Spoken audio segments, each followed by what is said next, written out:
데이터 보안을 위한 구글 클라우드의 전략을 주제로 구글 클라우드만의 강력한 데이터 보안 기법과 참조 아키텍처를 공유합니다. 서진원 시큐리티 스페셜리스트님을 소개합니다. 안녕하십니까? 데이터 보안을 위한 구글 클라우드 전략을 발표할 시큐리티 스페셜리스트 서진원입니다. 저는 구글 클라우드에서 정보 보호를 담당하고 있으며 각종 인프라와 자원에서 어떻게 보안이 구성되고 어떻게 보안을 구축을 해야 더욱더 효과적인 데이터 보안을 위해서 구성할 수 있는지를 많이 컨설팅을 하고 있습니다.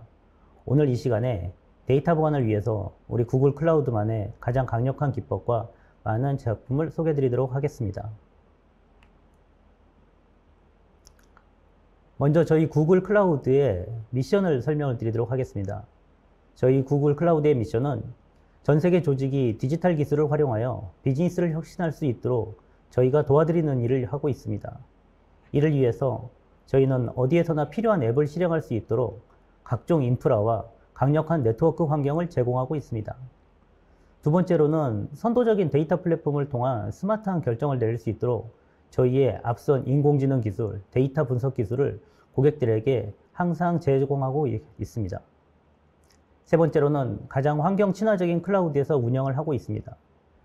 잘 아시다시피 데이터 센터는 많은 전력과 많은 물을 소비하는 굉장히 환경 친화적이지 않은 상태로 운영이 되고 있습니다. 하지만 구글 클라우드는 재활용 에너지를 적극적으로 사용해서 가장 환경 친화적인 데이터 센터를 운영하고 있습니다. 네 번째로는 고급 보안 도구로 안심하고 운영할 수 있도록 고객들에게 강력한 보안 기능을 제공하고 있습니다. 데이터 보안 기능 외에도 네트워크 보안 기능, 많은 것들이 고객들이 안전한 데이터를 운영할 수 있도록 활성화되어 있어서 항상 고객들은 이러한 상황에서 안전하게 데이터를 구축할 수 있습니다. 먼저 데이터 센터의 운영 환경에 대해서 설명드리도록 하겠습니다. 모든 보안은 가장 기본적인 하드웨어 인프라부터 그 보안이 증명이 되어야 합니다. 그러한 보안 증명은 검증되어야 되고 안전하게 데이터가 운영될 수 있도록 고객들에게 신뢰성을 제공해야 됩니다. 구글 클라우드는 이러한 6단계의 다단계 보안을 통해서 고객들에게 안전한 데이터 센터 환경을 제공하고 있습니다. 가장 첫 번째로는 인터넷 연결을 들 수가 있습니다. 인터넷 연결은 암호화 통신을 통해서 고객의 모든 데이터가 인터넷에서 노출되지 않고 안전하게 클라이언트와 데이터 센터 간의 통신을 할 수 있도록 서버를 제공합니다. 스토리지 서비스 역시 데이터를 저장할 때 강력한 암호화 방식으로 저장합니다. 이 부분에 대해서는 다시 한번 설명을 드리도록 하겠습니다. 서비스 배포나 하드웨어 인프라 역시 구글이 자체 설계한 하드웨어에서 직접 서비스를 운영하고 보안 취약점이 없는 안전한 운영체제를 동원함으로써 고객들이 안심하고 데이터를 활용할 수 있도록 모든 환경을 제공하고 있습니다. 또한 이러한 6단계의 각각의 운영 계층은 각각의 보안 레이어에 구성이 되어 있어서 공격자가 하나의 계층을 통과한다고 하더라도 다른 계층에서 또 다른 보안이 구축되기 때문에 공격자의 보안 공격을 강력하게 억제하는 효과를 나타내고 있습니다. 이렇게 구축된 데이터 센터 환경은 많은 기관들에 대해서 검증되고 인증받고 있습니다. 여러분이 잘 아시는 글로벌 정보보호 컴플라이언스인 ISO 27001부터 클라우드 보안 환경을 인증받고 있는 ISO 27017, 27018을 구글 클라우드는 획득하고 있습니다. 금융기관에서 많이 사용하는 PCI DSS 역시 구글 클라우드는 가지고 있습니다. 이 외에도 각각의 나라에서 필요한 보안 컴플라이언스를 또 운영하고 있습니다. 미국, 캐나다, 유럽 쪽에서도 강력한 보안 정책을 준수하고 있으며 특히 우리나라에서는 한국인터넷진흥원에서 심사하는 인증, 정보보호관리체계 인증인 ISMS를 획득해서 사용자들에게 신뢰성을 제공하고 있습니다. 이렇게 신뢰성으로 운영을 하고 있지만 실질적으로 데이터를 어떻게 운영하는지 보다 자세하게 설명을 드리도록 하겠습니다. 여기에 설명드릴 내용은 구글 클라우드가 제공하는 그리고 구글 클라우드가 가지고 있는 고객의 데이터에 대한 저희들의 사명이고 저희들의 다짐입니다. 먼저 첫 번째로 데이터는 구글이 아닌 고객이 소유합니다. 너무나 당연한 얘기이지만 사실은 이러한 당연한 것이 가끔 지켜지지 않을 때도 있습니다. 저희는 고객의 데이터를 소유하는 것이 아니고 잠시 고객이 저희 인프라에 데이터를 보관하기 때문에 그 데이터를 안전하게 지키는 것이 저희의 의무라고 생각하고 있습니다. 두 번째로 이렇게 안전하게 지키는 것은 절대로 외부에 데이터를 노출시키지 않는 것과 외부의 제3자에게 데이터를 판매하지 않는 것도 포함되고 있습니다. 마지막으로 구글 클라우드는 광고를 위해서 고객의 데이터를 사용하지 않습니다. 이러한 모든 것들이 구글 클라우드가 여러분들에게 안심하고 데이터를 맡길 수 있는 신뢰의 근본을 제공드리고 있습니다. 이러한 기반 하에서 고객 여러분들이 데이터 레이크를 구글 클라우드에 구축한다면 많은 장점이 있을 수가 있습니다. 먼저 구글 클라우드에서는 중단 없는 그리고 부족함이 없는 중앙 집중형 데이터 저장소를 제공함으로써 고객이 아무리 데이터가 증가하더라도 이에 신속하게 대응할 수가 있습니다. 이렇게 수집하는 데이터는 다양한 방식을 통해서 수집이 가능합니다. 먼저 첫 번째로 클라우드 펍섭이라든가 데이터 트랜스퍼를 이용해서 데이터를 한 군데로 모으게 되면 이렇게 모으게 된 데이터는 오로지 허가된 사용자만 접근할 수 있도록 IAM이라든가 FPGA API를 통해서 데이터의 접근을 통제할 수가 있습니다. 접근을 통제한다고 하더라도 이런 데이터가 그냥 쌓여만 있고 분석이 되지 않으면 아무런 효과가 발생하지 않습니다. 그렇기 때문에 구글 클라우드는 이러한 데이터 분석을 위해서 클라우드 데이터 플로우, 클라우드 데이터 브로우, 그리고 고객이 가장 많이 사용하고 계시는 빅코리아 같은 제품을 통해서 데이터를 안심하고 분석할 수 있게 그리고 더욱 빠르고 효과적으로 분석할 수 있도록 도움을 드리고 있습니다. 마지막으로 이렇게 수집하고 분석한 데이터를 안전하게 보관하지 못한다면 그것은 클라우드의 보안이 아닐 것입니다. 이를 위해서 구글 클라우드에서는 사용자별 접근 통제, 데이터의 안전한 암호화 방식, 그리고 민감 정보를 제거하는 DLP와 같은 정보보호 제품을 제공함으로써 고객이 안심하고 데이터를 분석하고 수집하고 이를 활용할 수 있도록 지원하고 있습니다. 이제까지 구글 클라우드가 어떤 방식으로 동작하는지에 대해서 간략하게 살펴보았습니다. 그렇다면 지금부터 저희 구글 클라우드가 제공하고 있는 데이터 관련 핵심 보안 기능을 설명드리도록 하겠습니다. 총 4가지로서 데이터 암호화, 계정 및 접근 권한 관리, 데이터 손실 방지, 그리고 마지막으로 이를 전체적으로 관장하는 보안 모니터링에 대해서 설명드리도록 하겠습니다. 먼저 첫 번째로 데이터 암호를 선택하는 방식입니다.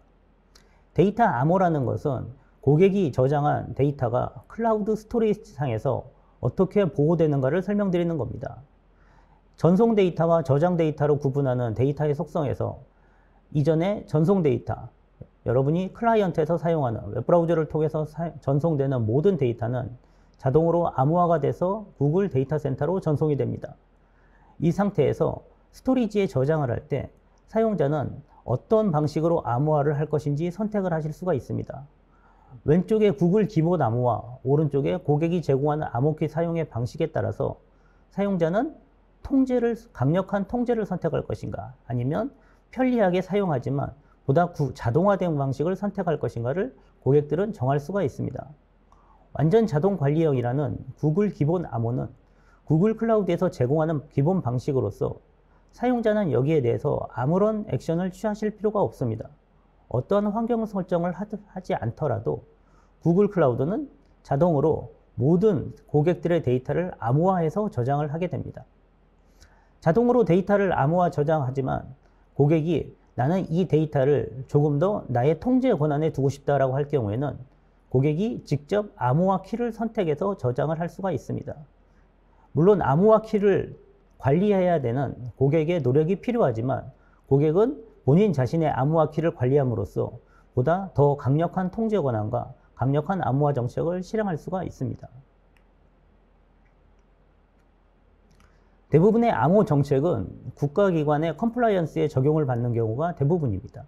그렇기 때문에 암호키가 만약 해외에 저장이 되었다거나 다른 나라에 저장이 되어 있는 경우에는 우리나라의 보안 컴플라이언스를 충족하지 못할 수도 있습니다. 구글 클라우드는 이 점을 충분히 인지하고 있어서 모든 나라에 암호화 키를 저장할 수 있도록 지역별 운영 가능 옵션을 제공합니다.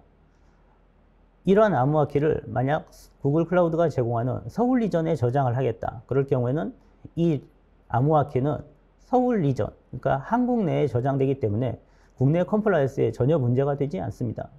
그리고 이렇게 암호화 키를 저장했다고 하더라도 누구나 암호화 키에 접근하는 것이 아니라 특정 사용자는 암호화만 가능하고 특정 사용자는 복호화만 가능하고 이런 키 관리 방식의 권한별 운영 분리를 통해서 사용자들의 접근을 통제하고 데이터를 안전하게 보호할 수가 있습니다. 그러면 고객관리 암호화 키가 어떻게 동작하는지 한번 간단히 살펴보도록 하겠습니다. 고객의 데이터는 잘게 쪼개진 상태로 만약 특정 사용자가 파일을 업로드했을 경우에 이런 파일은 일정한 크기의 형태로 쪼개지면서 각각의 데이터 암호화 키로 암호화가 됩니다. 그리고 이러한 모든 데이터는 고객이 선택한 또 하나의 키 암호화 키로 보호되고 이 키 암호화 키는 사용자가 지정하는 방식으로서 보관이 됩니다. 가장 대표적으로서는 구글 클라우드에서 제공하는 키 관리 시스템에서 이러한 키를 선택했을 경우에 자동으로 해당 키를 가져와서 고객의 데이터를 암호화시키게 됩니다. 고객관리 암호화 키는 소프트웨어 방식의 KMS, 즉 키관리 시스템과 하드웨어 기반의 강력한 하드웨어 시큐리티 모듈 두 가지 방식으로 제공을 하고 있습니다. 하드웨어 시큐리티는 고객이 더욱 강력한 암호화 키 보호를 요청할 때 선택적으로 사용할 수가 있습니다. 이런 방식으로 구글 클라우드에서 고객은 다양한 리소스에서 이러한 키를 사용할 수가 있습니다. 가장 대표적으로 데이터에 관련돼서는 빅쿼리를 들 수가 있습니다. 그리고 여러분들의 데이터를 처리하는 그러한 서버 쪽에서는 컴퓨터 엔진 그리고 저장할 수 있는 클라우드 스토리지가 포함되어 있습니다. 두 번째로는 계정 및 접근 권한 관리를 들 수가 있습니다. 구글 클라우드에서는 접근 권한 관리를 누가 무엇을 어떤 리소스에 할 수 있는지 세 가지의 주제로 접근을 하고 있습니다. 그렇기 때문에 이러한 누가 접근을 할 것인지 그리고 어느 리소스에 대해서 어떤 행위를 할 수 있는지를 정할 때는 몇 가지 원칙이 있습니다. 가장 첫 번째로는 최소 접근 권한을 적용하는 것입니다. 만약 특정 사용자가 데이터를 검토할 수 있는 업무를 수행한다면 이 사용자에게는 데이터를 삭제하거나 데이터를 수정할 수 있는 권한은 불필요한 것입니다. 그렇기 때문에 이 사용자에게는 리드 오니 권한만을 줄 수가 있습니다. 이런 방식으로 최소 접근 권한을 적용할 수가 있습니다. 그리고 기업 내에서 사용자가 많을 경우에는 개별 사용자별로 접근 통제 권한을 수행하는 것이 대단히 복잡할 수가 있습니다. 그렇기 때문에 이런 경우에는 그룹 단위로 적용을 해서 사용자의 접근 통제 권한을 수행을 하시고 그리고 감사 정책을 통해서 어떠한 변경이 발생했는지를 추적하는 것도 사용자 접근 권한을 추적하는 데 아주 좋은 방법입니다. 또한 구글에서는 접근 투명성과 접근 승인이라는 것을 제공합니다.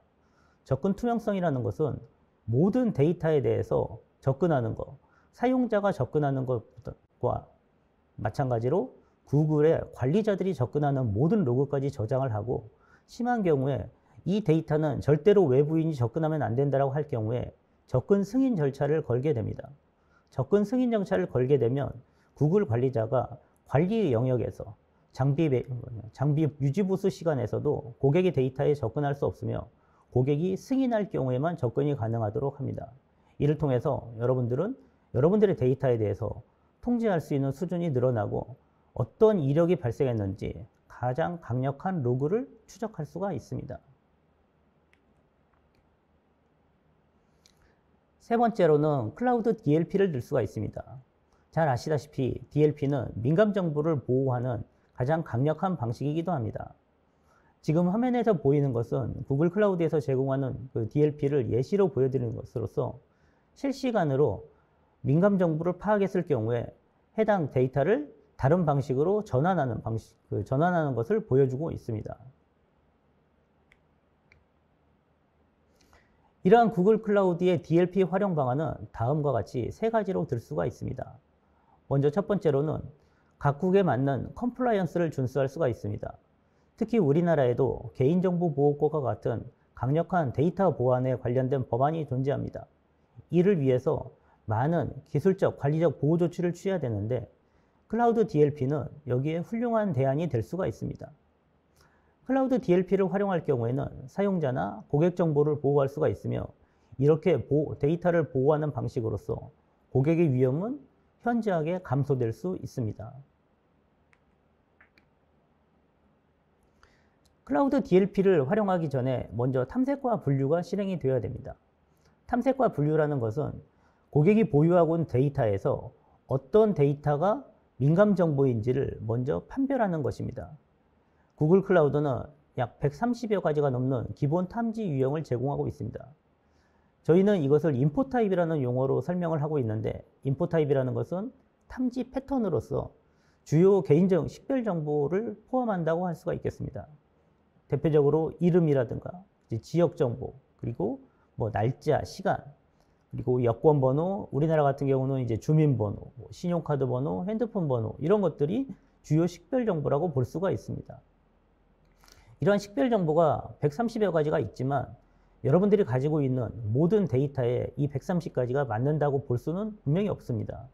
이를 위해서 구글 클라우드에서는 여러분들이 직접 탐지 패턴을 수령할 수 있도록 사용자 정의 탐지 유형 역시 제공하고 있습니다. 사용자 정의는 정규 표현식을 사용하여서 여러분들이 원하는 방식으로 패턴을 정의하고 이러한 패턴이 여러분들이 가지고 있는 데이터에 맞는지를 검사할 수가 있습니다. 오른쪽에 보시면 각 나라별로 탐지 유형을 제공하고 있습니다. 우리나라의 특화된 데이터로서는 한국 여권번호 그리고 주민번호가 대표적이고 하지만 전화번호, 이메일, 사용자의 핸드폰 번호나 이런 것들은 전부 국제적으로 유사하기 때문에 모든 다른 패턴에서도 탐지할 수가 있으며 만약 대단히 특이한 패턴을 사용하고 계시다 그럴 경우에는 이전에 말씀드린 대로 사용자 정의 탐지 유형을 사용해서 여러분들이 직접 패턴을 정의할 수가 있습니다.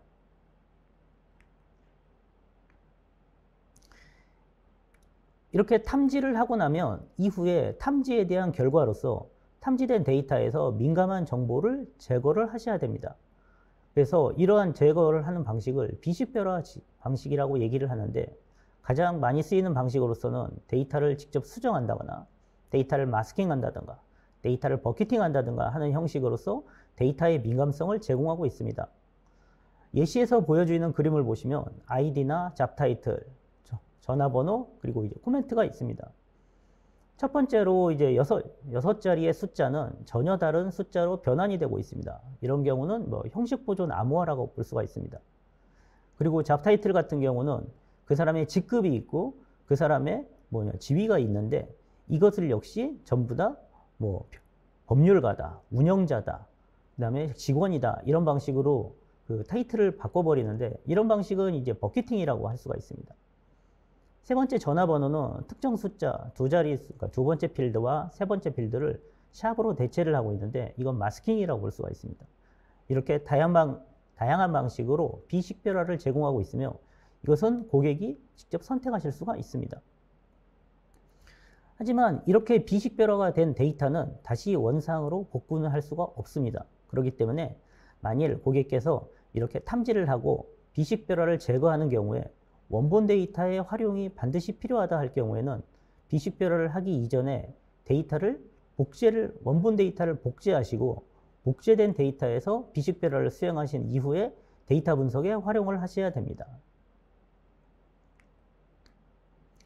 다음으로는 이제 이미지 마스킹을 들 수가 있습니다. 이미지 마스킹이라는 것은 이제까지 그런 비식별화는 텍스트 데이터에서 비식별화를 수행하는 것입니다. 하지만 우리가 처리할 데이터에는 텍스트만 있는 것은 아니고 가끔 가다 보면 사용자들에게 서류를 제공을 받는다거나 보험사 같은 경우에 보험 청구 서류를 받는다거나 하는 여러 가지 문서를 팩스 형태나 이미지 형태로 받을 수도 있습니다. 이러한 이미지 역시도 저희는 마스킹을 통해서 특정 영역을 탐지를 하고 그 영역에 있는 글자를 오른쪽 그림과 같이 빨간색 박스, 파란색 박스 이런 숫자를 가리는 민감 정보를 가리는 방식을 이용해서 이미지 마스킹을 제공을 할 수가 있습니다. 그렇기 때문에 이런 구글 클라우드에서 제공하는 클라우드 DLP는 텍스트 데이터뿐만이 아니라 PNG 타입이라든가 JPG 타입 같은 그림 파일도 이미지 마스킹을 수행할 수가 있어서 고객들이 많은 데이터를 비식별화로 제공하고 민감 정보를 판별하는 데 큰 도움을 제공하고 있습니다. 마지막으로는 보안 모니터링에 대해서 설명을 드리도록 하겠습니다. 앞서 설명드린 대로 IA, 사용자의 접근 권한 관리라든가 암호화 방식이라든가 그리고 DLP를 이용해서 사용자의 민감 정보를 처리하는 이런 모든 방식들은 개별적으로 사용자가 직접적으로 대응을 해야 되는 방식입니다. 하지만 이거 외에도 클라우드 환경에 공격자들의 위협은 언제나 상존하고 있습니다. 클라우드 환경의 문제점에 취약점의 대표적인 일들은 대부분 사용자의 환경 설정 오류로 나타나고 있습니다. 구글 클라우드에서는 이 점을 잘 인지하여서 자동화된 시큐리티 모니터링 프로그램으로서 시큐리티 커맨드 센터를 제공하고 있습니다. 시큐리티 커맨드 센터는 총 4가지의 큰 카테고리로 나뉘게 되고 첫 번째로 가시성 확보, 위험 관리, 위협 탐지와 컴플라이언스 준수의 기능을 제공하고 있습니다. 각각에 대해서 간단하게 살펴보도록 하겠습니다. 가시성 확보라는 것은 보안에서도 가장 중요한 역할 중에 하나이기때요. 가시성 확보는 결국은 내가 보호해야 될 자산이 어느 것인지를 전체를 판별하는 것입니다. 온프레미스에서 데이터 센터를 구축할 때 내가 탐지하지 못하고 내가 인식하지 못하는 데이터를 관리한다 개념으로서 섀도우 IT라는 용어가 있는데요. 섀도우 IT라는 것은 결국은 관리하지 못하는 관리 대상에 포함되지 않았기 때문에 관리 대상에 포함되지 않으면 보호 대상에도 포함되지 못할 경우가 매우 높습니다. 클라우드에서는 이런 것을 방지하기 위해서 전체적으로 새로운 자원이 여러분들이 가상 머신을 생성했다든가 데이터베이스 인스턴스를 생성했다든가 이렇게 특정 인스턴스를 생성했을 경우 자동으로 이 인스턴스를 탐지하여서 보호 대상에 추가하는 방식을 취합니다. 이를 통해서 클라우드에서 운영되는 모든 자산이 어느 정도인지 가상 머신은 몇 개인지 인스턴스는 몇 개인지 우리가 암호키를 몇 개를 쓰고 사용자는 몇 명인지 등 전체 자산에 대해서 가시성을 확보하고 이렇게 가시성이 확보된 것을 자동으로 보호 대상에 추가하게 됩니다. 위험 관리에서는 이렇게 운영하고 있는 리소스들이 안전하게 운영되는지를 지속적으로 검사를 하게 됩니다. 아까 말씀드렸듯이 대부분의 위협은 사용자들의 환경 설정 오류로 나타나기 때문에 각각의 자원들이 안전하게 환경 설정이 되어 있는지를 끊임없이 검토를 하고 있습니다. 세 번째로 위협 탐지는 이렇게 관리되는 자산에서 발생되는 개별 취약점이 있다면 이 자산들이 운영이 됐을 경우에 네트워크라든가 환경에서 어떠한 위협이 있는지를 지속적으로 탐지하는 네트워크 모니터링이라고 보시면 되겠습니다. 마지막으로 컴플라이언스 준수는 앞선 세 환경에서 구축된 모든 정보를 수집하고 그렇게 수집된 정보들이 개별 컴플라이언스 항목에 충족인지 미충족인지를 판별해주는 기능을 제공하고 있습니다. 이를 통해서 시큐리티 커맨드 센터는 구글 클라우드를 사용하고 계시는 모든 고객들에게 현재 운영된 자원에 어떠한 위협이 있는지 그리고 이런 위협은 어떻게 제거를 할 수 있는지를 간편하게 설명을 드리고 있습니다. 한 가지씩 자세하게 설명을 드리도록 하겠습니다. 결국 클라우드 커맨드 센터에서는 클라우드에서 운영되는 모든 자원에 대한 통합뷰를 제공하고 여기에서 발생된 문제를 확인하면서 이런 문제가 있을 경우에는 사용자에게 이런 문제는 이러한 방식으로 해결을 하시면 됩니다라는 보안 가이드를 제공을 하고 있습니다. 자산 가시성에서는 자원의 정책에 어떠한 자원들이 있는지 그리고 이러한 자원들이 단순히 존재하는 것만이 아니라 이러한 자원이 언제 추가되었습니다. 언제 삭제되었습니다. 언제 변경되었습니다는 강력한 자산 추적을 제공을 하고 있습니다. 또한 위험관리에서는 시큐리티 헬스 어널리틱이라는 프로그램을 통해서 모든 개별 리소스에 대한 위험성을 지속적으로 추적합니다. 가장 대표적으로 스토리지 같은 경우에는 고객이 올려놓은 데이터를, 업로드한 클라우드 데이터를 실수로 인터넷에 전체 오픈하는 경우가 있을 수가 있습니다. 이러한 경우는 고객의 데이터가 자동으로 유출되기 때문에 굉장히 치명적이라고 볼 수가 있는데요. 이런 것들을 자동으로 탐지를 해서 해당 버킷이 인터넷에 전체로 공유가 됐을 경우에는 시큐리티 헬스 어널리틱이 자동으로 감지해서 고객에게 메일이나 알림을 제공하게 됩니다. 모니터링을 통해서도 어떠한 문제가 있는지를 지속적으로 판별을 하고 있고, 특히 계정에서는 어떠한 사용자가 어떠한 권한을 가지고 있는데 이 사용자는 본인이 수행하는 일보다 더 많은 권한을 가지고 있다는 것을 알려줌으로써 고객이 초과된 권한으로 발생할 수 있는 취약점을 사전에 차단해두고 있습니다. 위험 관리를 통해서는 시큐리티 스캐너를 대표적으로 들 수가 있습니다. 클라우드에서 고객들은 많은 어플리케이션을 구축을 하고 이런 어플리케이션을 클라우드를 통해서 고객들에게 서비스를 하게 됩니다. 하지만 해당 어플리케이션이 안전한지 안전하지 않은지를 알 수 있는 방법은 블랙박스 테스트라든가 화이트박스 테스트 등 다양한 방식을 수행하고 있는데, 구글 클라우드는 웹 시큐리티 스캐너를 제공하고 있습니다. 이를 통해서 고객들은 서비스를 여러분의 클라우드 환경에 실제로 런칭하기 전에 이러한 클라우드 스캐너를 통해서 확인함으로써 사전에 취약점이 어떤 것이 있는지, 그리고 서비스 전에 탐지를 함으로써 탐지된 취약점을 제거하고 정식으로 서비스가 될 경우에는 고객에게 더욱더 안전한 환경을 제공할 수가 있게 됩니다. 이런 것들은 OWASP 탑10의 여러 가지 카테고리에 관련해서 취약점을 탐지하고 이를 제거할 수 있도록 지원을 하고 있습니다.